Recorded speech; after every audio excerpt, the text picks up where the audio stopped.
What is up guys? So today samahan nyo ako para i-meet ang ating client na isang OFW.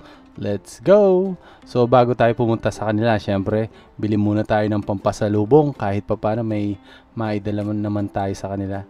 So ayan. So tried and tested na yan, no? Yang cassava cake, no? Lalong lalo na masarap yan pag freshly baked, no? So ayan, no, nadaanan nga natin yung kakaibang building na yan, no. Kitang-kita naman sa facade kung anong mga courses na ino-offer. Hugis barko. So ayan, papasok na tayo ng boundary from Pampanga to Nueva Ecija. So kasalukuyan pa rin ginagawa yung tulay nila dyan, no. Yung client pala natin ay taga Nueva Ecija, OFW. So yan yung arko ng Nueva Ecija. So andito na tayo sa kanila, no. So, quick rewind lang. Ayan si Sir Brainard, kapatid ng client natin, no? So, galing na tayo dito sa kanila last month. So, nag-conduct tayo ng ocular site inspection. So, ayan, no? Nasukatan na natin yung buong bahay, no? Kasi, before, ang plan talaga ni ma'am ay i-renovate lang itong bahay at i-extend, no? Pero, lately, nag-change ng plan. So, naging 2-story. So, back to present, no? Ayan.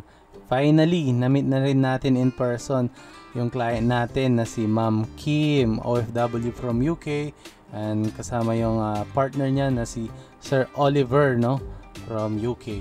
So ayan, together with her family. So ayan, konting discussion lang regarding sa dream house nila Ma'am Kim. Tapos approve na rin pala yung exterior facade ng project natin, no. So ayan, check nyo na lang sa Facebook page natin. So ayan yung approve exterior. Ayan, nagkaroon nga ng konting salo-salo. Pagkatapos nga namin magmerienda dyan, nagyaya si ma'am na mamitas ng mangga. Yan nga pala yung likuran ng bahay nila. Pinakita rin yung mga alaga nilang bibe. Papasok sa loob eh. Pag nakita. Ayan, tamang kwentuhan at kulitan lang. So ayan, nag-enjoy yung mga bata, no? Dahil may mga alaga nga silang mga hayop dyan, yan, tulad ng mga kambing, bibe, at mga manok. Ayan.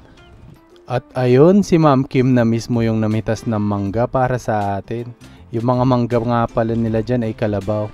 Pero binigyan din tayo ng mga Indian mangoes, kinuha nila sa harap ng bahay nila.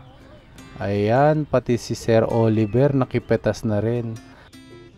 At ayun, nakulangan yata yung anak ko sa mga mangga. Kaya ito yung nasabi niya. More.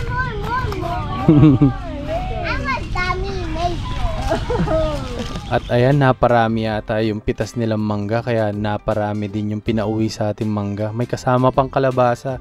Bagong pitas daw yan, ani nila. At yan, meron pa tayong pasalubong galing abroad. Salamat po. Ayan yung likuran nila, bukirin. So hanggang dito na lang po yung vlog natin. Maraming salamat. Bye!